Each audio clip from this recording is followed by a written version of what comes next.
filannoon yaa'u in ta'aa jedhaniiru mini maqaa filannootti kennanii inuma ta'aa jedhaniiru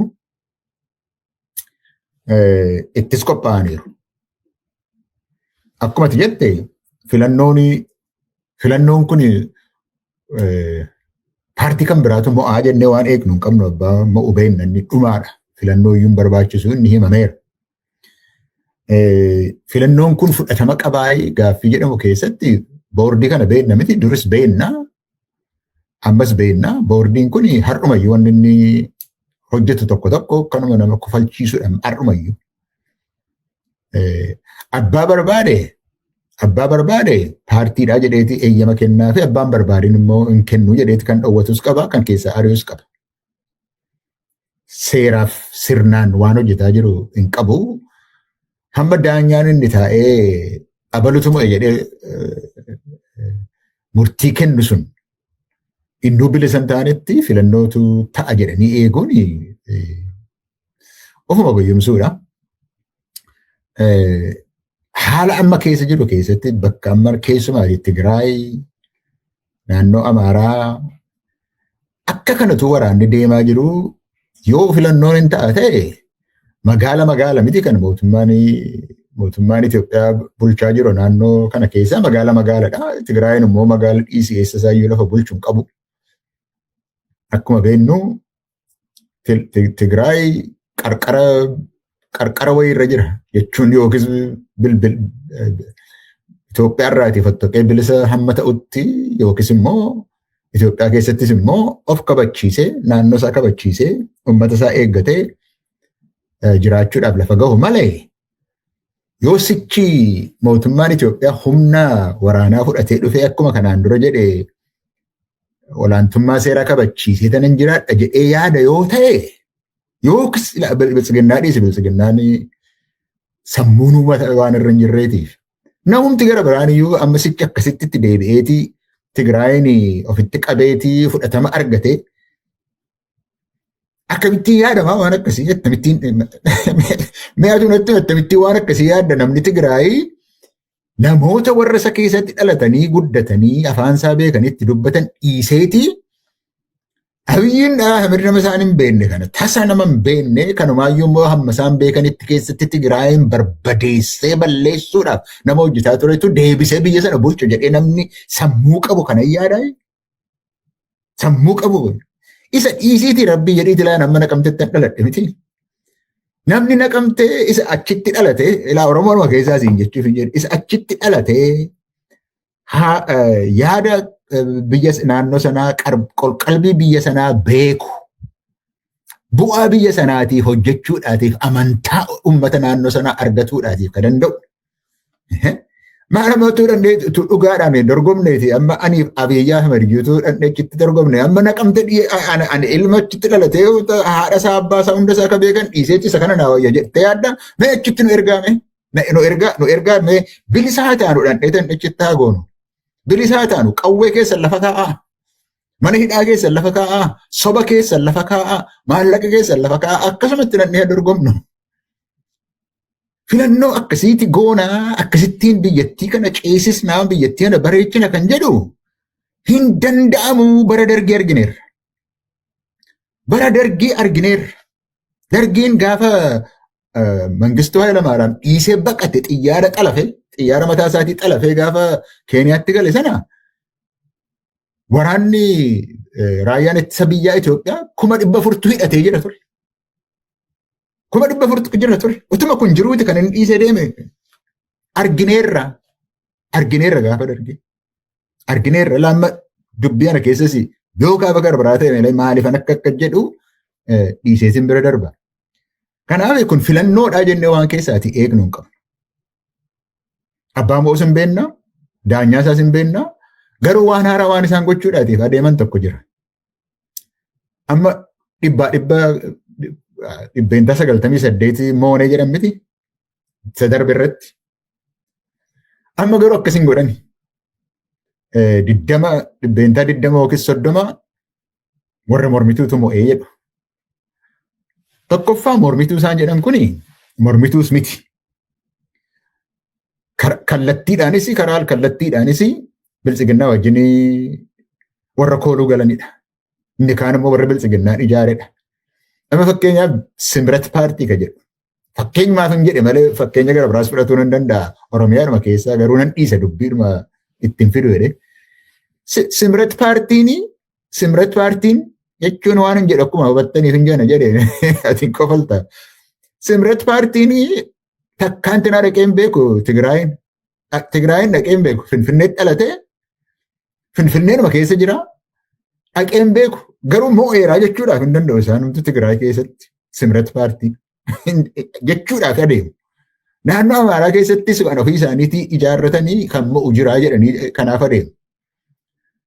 Maal kanaan dura Abin utuma jiru Abin ka jedhan utuma jiru dhaaba sana irratti diigee Abin keessaatii nama tokko lama fudhateeti biltsiginnaan.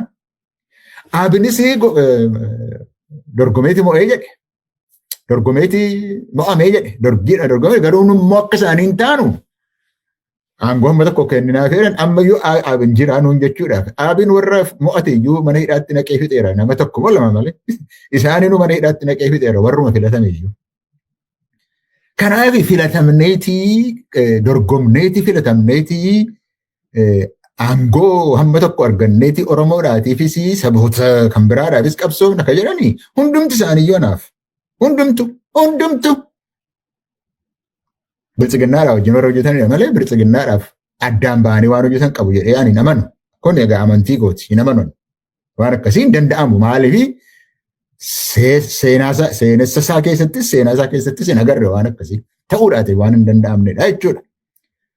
Amma wanti kan as keessatti kan godhamuun irra jiru silaati yoo hin ta'a ta'e hin ta'u malee yoo hin ta'a ta'e silaa kan godhamuun irra jiru kun filannoo miti. Rakkoo siyaasaa tokkittis hiikuudhaatiif hin deemu. Biltsiginnaanuma kan biyya bulchuudhaatiif adeemu. Biltsiginnaan immoo kan inni irratti na filadhaa jedhee kan inni pilaatfoormii inni dhiyeeffatu waraanatti fufuu. Dinagdee Itoophiyaa lagatti gadi oofuu. Nageenya eegsisuu dadhabuu. Daangaa Itoophiyaa eegsisuu dadhabuu. Uummata Itoophiyaa keessaatii ilmaan uummata Itoophiyaa kan Oromoo immoo itti caale. Dargaggoon amma biltsiginnaa dhumte takkaa dhumte hin beektu bara yoomiyyuu Itoophiyaa sana keessatti. Isa kana dhagaa. Ilaa kana qabateeti mini biltsiginnaan kan inni na filadhaa jedha. Na filadhaa jechuunsaa isan jalqabee karaan irra dhufe sana inuman itti fufa. Ittan jabeessa. Eeyyama naa kennaa. Waan hojjedhe kan hunduma irratti eeyyama naa kennaa jechuudhaatiif adeema. Kana keessatti akkamitti qooda fudhatta? Kana keessatti filannoo dhattee keessa deemta? Akkana hubadhutti kuni filannoos miti. Bu'aansaas beekamaadha. Abbaan mo'us beekamaadha. Sababa kanaatiif wanta kabajnu keessaati hin qabnu waan jedhamu ture keessaati. Afaaniin illee jechuu dandeessa. Afaanumaan illee akka jechuu dandeessa. Yoo kana asii kanaaf sitti walitti haasa'amne waxabajjii deebinee haasa'u namni hagayya fa'aa keessa adoolessa fa'aa keessa haasa'u namni kun hundumtuu ergii darbee mootummaan gaafa ijaarame sin haasa'u namni gaafa sanas gaafa haasa'u suma har'a jenneedha kan ta'u. Maaliif 20-30 fudhisinii kenneera jedhaa garuu ejjennoo biltsiginnaa irraati wanti jijjiiramu tokkittiin hin jiraattu lafuma amma jirrutti deebinaa waan jijjiiramu hin jiru jechumaaf hin jedhe. Galatoomi akkuma ati jette dubbiin filannoon silaa mootummaa jijjiiruudhaaf filannoo gaggeessitamne uummatatu filatee nama haaraa hoggansa haaraa paartii haaraa filateetudha mootummaa haaraa ijaara. Imaammata haaraa waan barbaaduuf jechuudha. Amma wanni sun hin jiru. Wanni haaraan himtuu mul'atu. Hin ta'us. Amma dhugaa dubbachuuf bara yaadii keessa ani biyyuman ture. Paartiilee mormituu Oromoo keessa fa'aas hojjetaa turre. Kan akka paartii Profeesar Mararaa fa'aa keessa hojjedheera. Yeroo sana yeroo OPCO ture jechuudha. Amma Oromoo Federaalist Koongiresiidha. Jechuun Oromiyaa keessa duulli na filadhaa tureera yeroo sana.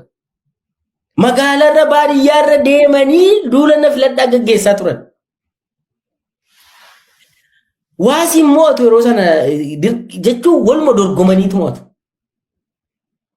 Filannoo 97 akka lakkoofsa Itoophiyaatti sirriittan beekan. Na yaadadha keessan ture. Dabballee Piroofeesar Maraafaa taaneetu aanaa irratti hojjetaa turre. Amma magaala Oromiyaa keessatti Adaamaa irratti wal gaggeessuu danda'a paartii mormitu wara. Naqamtee masila maqaa dhooftee jira.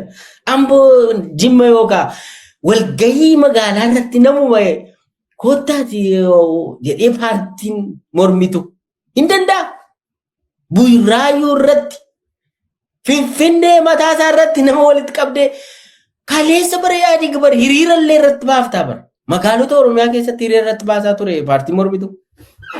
Har'a meedhuma waa'eedhuma bakka waa'uma ta'ee mari'annaa jettee paartii dhumtii Oromiyaa keessatti Amaara keessattis haa ta'u paartiin mormitu jinaaku hin jiru hin eeyyamamus duulli na filadhaa feesbuuk irra jira. Yookaan immoo miidiyaa bilisiginnaa 2-3 faana ETV fi Oromiyaa TV waan daqiiqaa muraasa shiyyuu keessaa sii muraniitu. Iddoo kanatti yaate dubbatti dogoggorananiitu. Jechuun wanni ta'u beekamaadha. Outcomeinsas beekamaadha. Counter productiveidha wanni ta'aa jiru. Abiyyi maal godhaa jira legitimacy naa kennaa dirqama wooma legitimacy naa kennitan ta'e immoo adda keessan funyaan keessan isin dhiigsaa jedha. Isa kanadha Tigraay keessa humtuun jiru akkuma ta'etti. Amma humtuu waan hin jirre keessatti uummata dhamaasu sobuun legitimacy namicha kanaa kennuun hin barbaachisu. Abiyyi filannoo kana booda fulbaana dhufu keessatti mootummaa haaraatti ijaarama akka heera maalii jira bara Abiyyi keessas heerris hin jiru. Garuu mootummaa yeroo ijaaru mootummaa haaraa ijaaru kanaan heera haaraa fida haa ta'u pirezidaantii Itoophiyaa haa ta'u masaraan haaraan qophaa'ee jira. Mariin biyyaalessaa maarree jedhamu kun heera haaraa fidaan jira jedhee gidduu kana fidaan jira jedhu jechuun niksinnaan suni ittuma jira. Humtuu waan hin jirre keessatti legitimasii waan hin qabne Abiyyi garuu mootummaa ta'ee filameera jedheedhuma waraana isaatti fufuudhaaf waan kana godhaa jira. Garuu humtuu wanni haaraan hin jiru. Kanaafuu uummanni waan kana diduun mormuun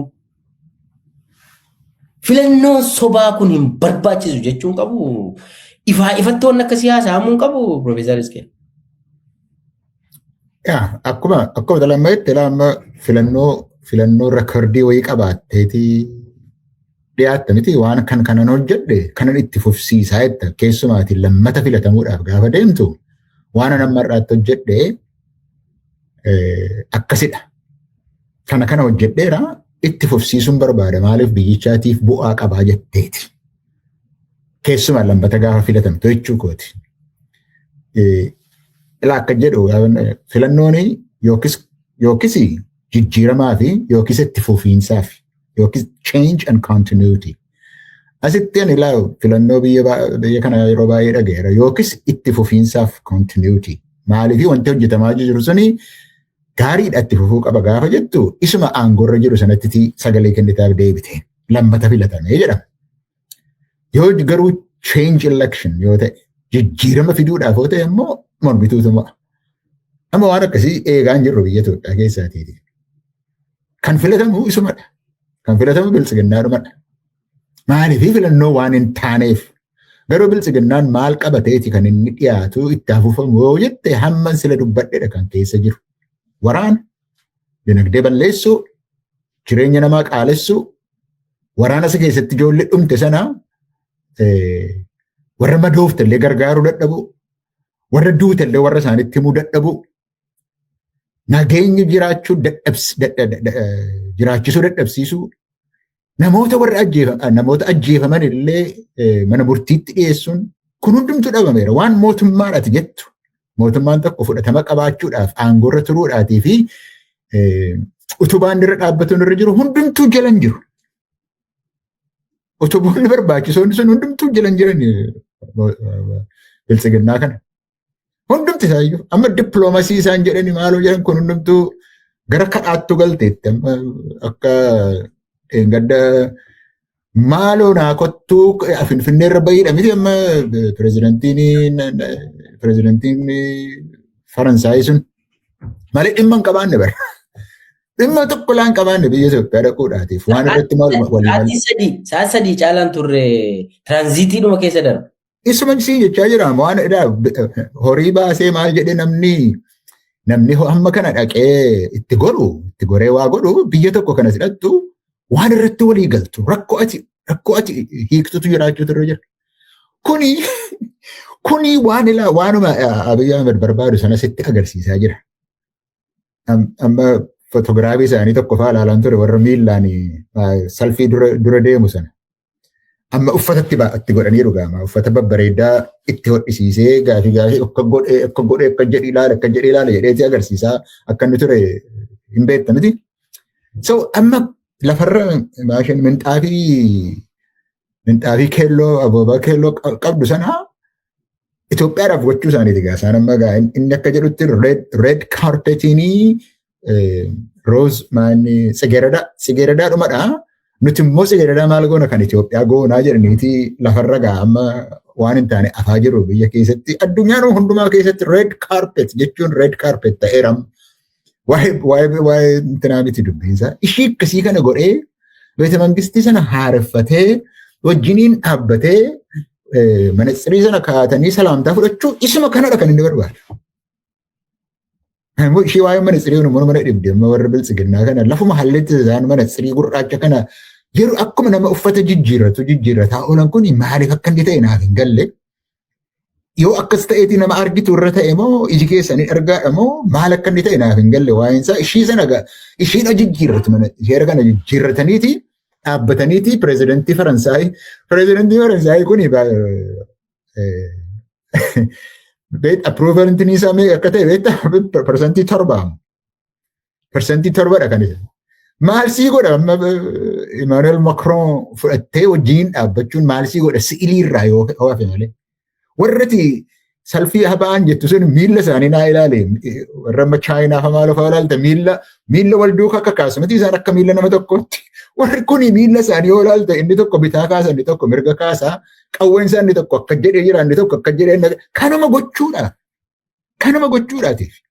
Kanaaf na filadhaa jedha. Kanumaaf na filadhaa waanuma anatti tolu. Natti tola laa guyyaa akkasitti mul'achuun natti tolaa. Natti tolaa namoota warra mootummaadhaaf hojjetus akkasuma bareedinatu barbaachisaa. Isinis bareedaa. Waajjira keessanis bareechadha. Aangoo magaala keessa jirtu yoo ta'an magaala sanas bareecha. Isa keessa jiraadha. Kanumadha kan barbaachisuudha malee nageenya uummataatiif buusuu kan jedhamu. Nageenya eegsisuu kan jedhamu. Itti gaafatama warra wanjala hojjeteef malaammaltummaa hambisuu waan akkasii tanan godhaa jechaa hin jiru. Kana gochaadhaan jiraa hin jiru. Waan inni barbaadu kanumadha. So rekordii isa kamiin kan inni filatamuudhaatiif adeemu. Rekordii kana anatu qaba ta'e dhiisee tanarraa baqadha barra. Waan akkasii hojjetteetti irratti na filataadha kanatti jettu. Rakkinatti baay'atuudha adeema biyya sana keessatti. Rakkina gurguddaatti baay'atee dhufuudhaatiif adeema. Waan nama siin jedheef waa'ee biyya alaa kan hin jedhu dubbiin isaanii Emiratochiidha wajjin itti jiran kuni Itoophiyaa kana gaaga'ee balleessuudhaatiif adeema. Gaaga'ama kanan jedhamne Itoophiyaa irratti fiduudhaatiif adeema. Har'a miti. Bor miti. Namni hin yaadata. Iraan waan Ameerikaaniin 1953 Ameerikaaniif Ingiliziin irratti godhan namicha Muhammad Mossadegh jedhan san akka isaan itti galagalchan hamma har'aatti himatu. Isiidhaan irraanfatan. Namni hin irraanfatu. Dubbiin akkasittiin adeemamu. Namni tokko bahee galuudhaatiif hamma mirkaneessuudhaatiif hin dandeenyetti mootummaan maaliif si barbaachisa? Abbuma abbaatu of oolchuudhaatiif lubbuu ofii eeggachuudhaaf maatii ofii eeggachuudhaaf qabeenya ofii eeggachuudhaaf abbuma abbaa yoo ta'e qabeenya uummataa irratti akka kana hattuu malaammaltummaa kanan jedhamne keessa irratti baaftee ammas deebistee na filadha karaan jedhamu bu'aa maaliiti kan inni fiduudhaatiif adeemu? Ilaasa kanarratti waan hin jedhu hin qabu. Homaa waan horoomsa fidu hin qabu. Horoomsa fidu hin qabu. Gaaga'ama gurguddaa duwwaadha kan inni fiduudhaatiif danda'u. Isinimtuu warri aangoorra jirtan. Isinimtuu wanti laamma warri dhaaba mootummaa keessa jira jedhan waan afaaniin ofii isaanii dubbatan sana isaanutti namanan. Ana caalaan beektooti. Isaanumti mataa isaanii utti namanan waan jedhamu sana. Maaliif qamadiin biyya guutee siin jedha. Qamadiin biyya guutee kanaaf qamadiidhaan itti filatamnaa jedhu miti isaan qamadiin biyya guutee siin jedha. Qamadii miti kan isin dhabdan uummatni Itoophiyaa. Qamadii miti uummanni Oromoo qamadii sana miti kan dhibame bituu kan danda'ame qamadii sana miti. Isa kanatti itti fufuudhaaf adeemaa kanaaf fuuldura dhaabbachuu nama danda'ametti barbaachisaadha. Yoo filannoo booddees kan dhufu dubbiin naannoo Amaaraa itti caalaa deemaa jira. Dubbiin naannoo Affaar itti caalaa deemaa jira. Dubbiin naannoo Tigraay itti caalaa deemaa jira. Oromoo laa kanaan duras gaafa dhimma waa'ee Tigraay irratti qeelfaanii horii fudhatanii birrii 200,000 fudhatanii maaloo jechaa jirtan. Oromoodhaan hin jechuudhaaf barbaade kanumaan hin dhaabaa. Birrii fudhattaniiti dubbattu haqa miti wanti isin dubbattanii jedhanii zabashaa meeqaan irratti deemsisaa turan miti qaba. Har'a Abiy Ahmed irraa baqatuu barbaada achirraatiiti. Waan gaafa sana godhe irraati baqatuu barbaada. Baqateeti maal ani warra Tigraayin an eegaan ture Eertiraa takkas isin godhe malee ani Wuqurootti akkas isin godhe Adwaa irratti an eeguudhaaf jedheetanii Eertiraa wajjin wal lolee jedheeti waan gaafa sana godhe irraati nu baqatuudhaatiin barbaadaa jira. Haqa sitti maan jira siin jechuudhaaf hin jedhe. Gaafa sana haqan sitti maan jira. Hin ta'u jedhe. Hin ta'u daakuu goonerra maaloo goonerra daakuu maalii kun warra hambaashaa ta'ee sii baheera. Daakuuti. Isa kana haqa isinitti maa jira laa uummata Oromoo. Haqan isinitti maa jiran karaa kan kooti. Malkeessaanis taanaan haqa isinitti muudhaatiif malee homaa waan kana keessaatiiti argannu hin qabnu. Haqni sun garuu hinuma biqilti. Isheen irra ficaamsuun hin biqilti. Gaafa sana birrii guurteetti maaloo guuteetti Tigiree taateetti abbaan kee Tigireedha haati kee Tigireedha jettan. Har'a garuu Abiyyuu irraa baqatuudhaaf irraa baqataa jira. Ani hin goone gaafa sana jedhee reekardii gaafa sana irraati baqatuudhaaf barbaachisaa jira. Haqan sitti maa jira jechuudha hin jedhe Oromoodhaan. Baay'ee galatoomi hin goolamnaa. Egaa wanni kun waan waraanni fidedha. Abiyyi filannoo maalreedha. Waraanni garuu biyya fudhatee jira. Biyyattiinuu gara biraatti deemaa jirti. Haalli aangoo biyya sana keessa jiru Abiyyi bakka kaleessaan jiru. Amma Abiyyi iddoo biraa jira.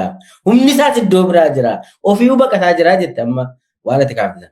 Waan kaleessa jedhe irraa baqataa jira. Maaliif humna sana hin qabu waan ta'eef.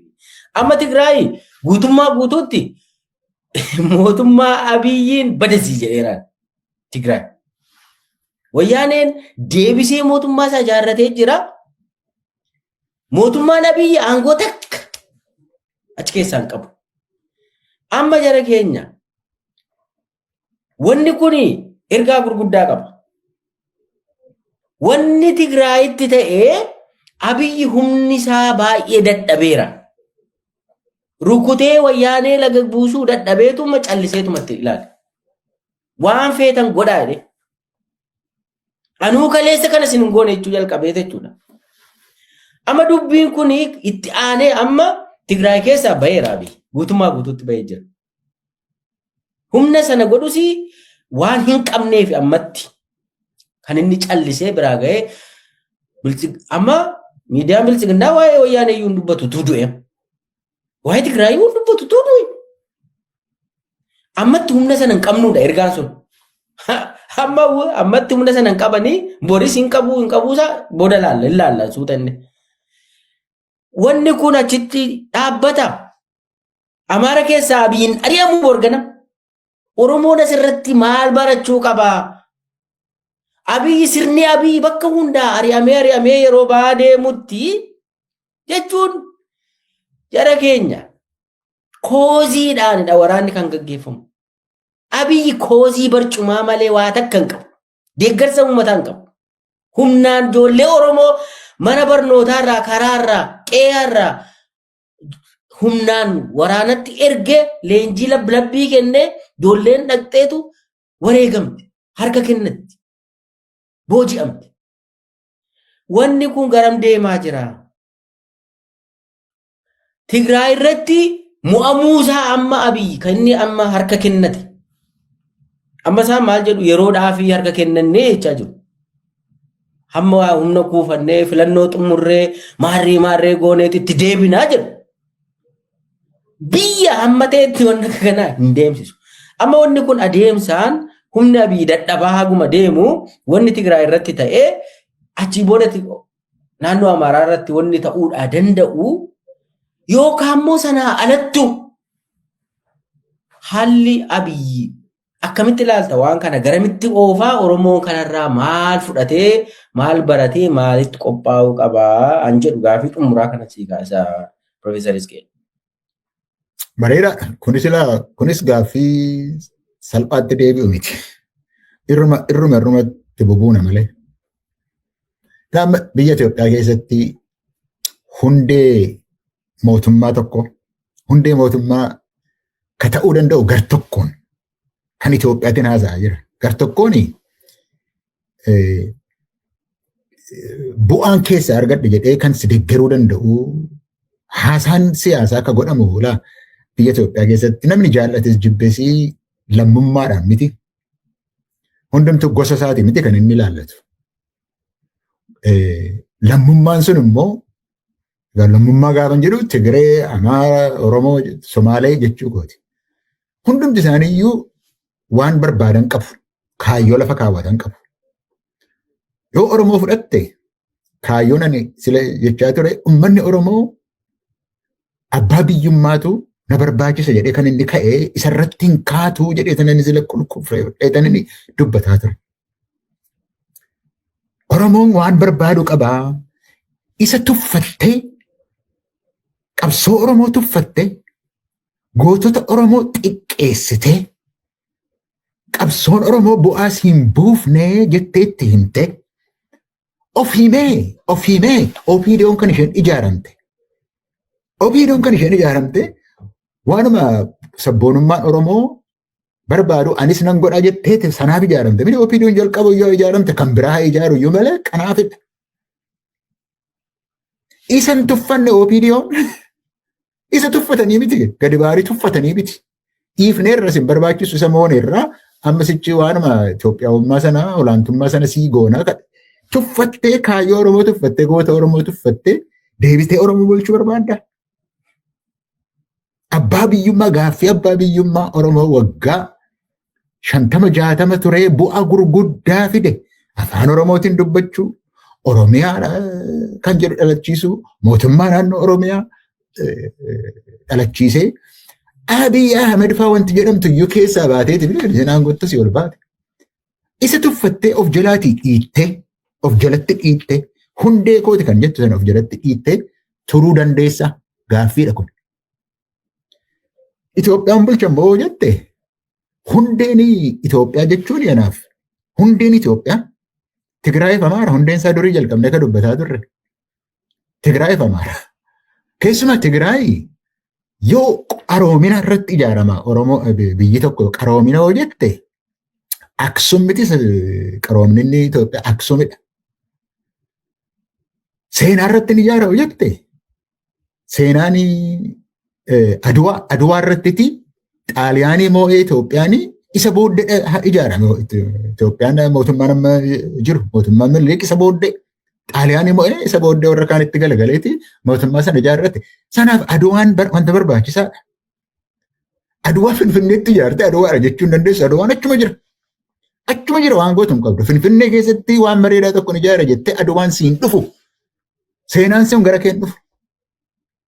Kana achi Itoophiyaa jechuun amantii Ortodoksii jechuudha. Har'ayyuu Aksum Tsiyooniin achuma jira.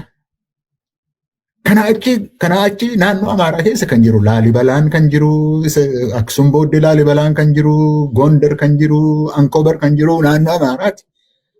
Warra kana xiqqeessitee warra kana xireessitee warra kana balleessitee warra kana irratti balaa meeqa irratti fiddee lachuu isaanii irratti waliin lolchiisaa jettee lachuu isaanii tokko gootee raawwattee Itoophiyaa maalii ijaaruudhaaf adeemte? Mootummaa Itoophiyaa sattamii kana innatti ijaaruudhaaf adeemaa jirtu. Musliimaa bisa ta'u Najaashiin Musliima Itoophiyaa qofaatiif miti. Musliima jiru hundumaatiif fakkeenya guddaadha miti. Ilmaan nabii achitti baqatanii waan jedhu waan guddaadha miti. Isa boombiidhaan cabsitee raawwatte. Isa akkamiitii kan ijaaruudhaaf adeemanii warri bilchiginnaa ijaaran beeku ati meenatti isa akkam ijaaruudhaaf adeemu rabbii dhiitiiti. Mee maal ijaaruuf adeemu kan Itoophiyaa? Ilaali kan kana siin jechaa jiru yookiis sabboonummaa Oromooti fudhattee gaaffii sabboonummaan Oromoo kaase gara fuulduraatti deemsisaa hin jirtu. Adaanech Abeebee dheengaddamaa jetti waa'ee Finfinnee. Finfinneen handhuura Oromootti kan beekan duriyyuu. Finfinnee irratti garuu Oromoodhaa fi Amaara ta'aniiti irratti wal loluu jettee gaaffii dhiiga meeqa irratti dhangala'an. Dhiyoodhuma kana gaafa atiifati jira dhalooti kun utuu jiru nama kuma 6 ol ijoollee dargaggoo irratti gabbarree gaaffii akka hin jirre goote haasofti. Yookiis karaa sanarra hin deemne. Yookiis waa'ee sabaaf sablammootaa kana hin hojjenne. Mirga sabaaf sablammootaa kana hin utubne. Yookiis karaa Itoophiyaa sanas hin dandeenye lachuu keessaatii dhabee jiraasiin jechuudhaaf hin jedhe kan. Yookiis lama Somaaleedha tokkummaa kana naannoo Somaaleeti. Somaalees Oromoodhaa wajjin walitti siqxee naannoo Somaaleetiin maaliin tulluun suni Kaaramarraa dhaqaati achirratti maaloo ijaaraa jedhe bar tokko siidaa irratti ijaaraa. Waan Somaalee keessatti Kaaramarraan ta'e nama hin beeknetu aangoo Itoophiyaa irra jiraateeti Kaaramarraa irratti Itoophiyaadhaaf ijaaru akkasitti biyya sana bulchi taa'ee. Seenaa isaanii dhukkuba isaanii sabaaf sablammoota Itoophiyaatu hin beekin kanan kana siin jedhuuf milkeessa. Kanan kana siin jedhuufi hundee isaa ofirratti jalatti diigee Itoophiyaa garuu walumatti naquudhaan Itoophiyaadhaaf hin hojjedhe jette hin danda'amu dhumateera. Hin dandeessu la mootummaan bilchiginnaan fide jettu kun of bareechuu duwwaa hojjechuudhaan. Waajjira isaaniitiin mana isaanii duwwaa bareechuudhaan garaa duwwaa guuttachuudhaan malaammaltummaa kana hin jedhamne. Uummata Oromoo qofa irratti tun ta'in uummata Amaaraa irratti, uummata Tigree irratti, uummata Affaar irratti, uummata Somaalee irratti waan isaan hojjetanii. Deebi'ee mootummaan kun mootummaa ta'ee horoomee hin jiraatu filannoo isaan maadhiisii filannoo 10 iyyuu gochuudhaan hin dandeessu. Lammata immoo laa kana dheeressuun barbaadu mootummaan tokko kan inni jiraachuudhaaf itti fufuudhaaf danda'u hundee 2 qabaachuutu irra jira waan inni irra jiraatu. Tokkoffaa fudhatama qabeessa ta'uutu irra jira. Legitimacy jedhan san. Legitimacy qabaachuutu irra. Lammaffaan immoo milkaa'ina qabaachuutu irra akka mootummaatti. Effectiveness. Kana qabaachuutu irra jira. Mootummaan Itoophiyaa kun filannoo isa kamiinitti eeyyama uummataa argateeti, fudhatama uummataa argateeti, hundee utubaa isa kamirra ijaarrateeti kan inni fudhataman qabaa jechuudhaatiif danda'u. Yookiis haqa hojimaata hojjettee waan hojjetteeti immoo fudhatama keetti dheeressuudhaatiif dandeessa. Yookiis bakka bu'ummaadha. Filannoodhaan bakka bu'ummaan qabachi keessaati namni jedhu. Kunoo waggaa 7 Tigraay Itoophiyaa keessaati bakka bu'ummaan qabdu. Amaara keessattis amma filannoon deemsisu bakka bu'ummaan qabaatu. Yookiis bakka bu'ummaa qabaatee achirraatii dhufa jechuudhaatiif hin dandeessu. Yookiis raawwii hojiitiin hojii hojjetamuun irra jiru raawwiidhaan fudhataa jira jechuudhaatiif hin dandeessu. Fudhatummaanis hin jiru, milkaa'innis hin jiru. Qaaliin jireenyaa samaayii bahee jira amma kunoo. Mootummaan yookiis dinagdeedhaatti sirriitti hojjeta, yookiis nagaadha eegsisa, yookiis seera eegsisa. Isa kanaan immoo waan tajaajila uummataatiif kennamu sana godheetiti tajaajila sana kenneetiti na fudhadhaa jetta. Ilaa kan isin jedhu yookiis demokiraasiidhaanii filatamteetiti akka mala biyya tokko keessatti biyya Ingilizii fakkeenyaa fudhachuu dandeessa. Filatamee waan jiruuf fudhatama qabaa jechuu dandeessa. Hojii isaatiin garuu dadhabee waan jiruuf akkuma Faransaayisiin jechaa ture filatamee waan jiruuf fudhatama qabaa jetteeti mootummaa irra taa'a. Mootummaan tokko fudhatama qabaatee milkaa'ina utuu hin qabaatin jiraachuu danda'a. Yookiis immoo utuu hin filatamin akka Chaayinaa fa'aa utuu hin filatamin milkaa'ina qabaate nama miliyoonii 800 hiyyummaa keessaa waan baasuuf kan akka Chaayinaa immoo isaan jiraata. Amma Itoophiyaan utubaan isa kami? Milkaa'ina moo fudhatama qabeenya moo isa kami? Isa kamigaa? La sadarkaa meeqatti irratti dubbatuudhaatiif dandeenya. Hin danda'u mootummaan kun. Mootummaan kun karaa irraan gadee jalqabee jira. Ture ergi jalqabee. Amma immoo itti baay'ataadha jira. Ilaa waa'ee Tigraay irratti dubbadheen dhiisa. Inni kanaan duraas waraanni kanaan duraas bu'aa hin buufneef Itoophiyaadhaan. Dinagdeedhaanis waraanaanis bu'aa hin buufneef. Tarii warra jeneraalotii horiis argataniiru muudama gurguddaa sirriittiin argataniiru malee homaa bu'aa hin buufneef Itoophiyaadhaaf. Ammas itti deebi'eetaniin gaafa sanallee marsitee Eertiraas fiddee Sudaanis fiddee Affaaris Samaaras fiddeeti marsiteeti. Har'a kun hundumtuu jajjabeera. Ammas isa sanarraa isarraa baqattan sanayyuu utuu irraatiin baratin ammas itti deebinaa jedhamee danda'amaayi. Dubbiin kun garuma sanatti deebi'aa waan jirtuu fi karaan irraan gadee kun jalqabdeetti Oromo maladhu waan sitti dhufaa jiru. Malachuu keessaatiin immoo jalqaba hubannaa barbaachisa. Hubannaa waan deemaa jiru irratti hubannaa barbaachisa. Isarraa kaateeti tokkummaa kee eeggatta. Isarraa kaateeti hiree tokkoofan hojjedhatteeti wajjiniin deemta. Ani garuu himaadhaan jira. Malachuu qabda gaafa kanaa jedheetan Oromootti. Baay'ee galatoomii Profeesar Isqeel akka waliigalaatti waan itti kaaftee sirna biyyi sirna badaa jiru ta'e waan ta'eef sirna kufaa jiru waan ta'eef sirna gadi bu'aa jiru waan ta'eef sirna kana faana yeroo kee balleessin yaa Oromoo. Fala kee barbaadadhu. Hiree borii kee irratti barbaadadhu. Irratti waltumsi. Tigraay keessatti fudhatama namni hin qabne, Amaara keessatti fudhatama namni hin qabne, Kaabatti fudhatama namni hin qabne, Kibbattis fudhatama namni hin qabne, Oromoo keessatti gaafii Oromoo wannoota bu'uura ta'an hunda caccabsee nama balleessu deebisuu miti bara. Ziirootti kan nu geessi gadi. From scratch kana Abiyyi boodachuudha. Eessattuu fudhatama namni dhabe kun ofii akka addunyaattis kufee wanni jiru kun sirni kun sirna Abiyyi jechuun sirnuu hin jiru jechuudha hiiktisa. Nama kana faana nama kufaa jiru sirna kufaa jiru faana yeroo keenya gubuun nurra hin jiraatu. Kaayoo keenya kaleessaatti haa deebinu. Tokkummaa keenya ganamaatti haa deebinu.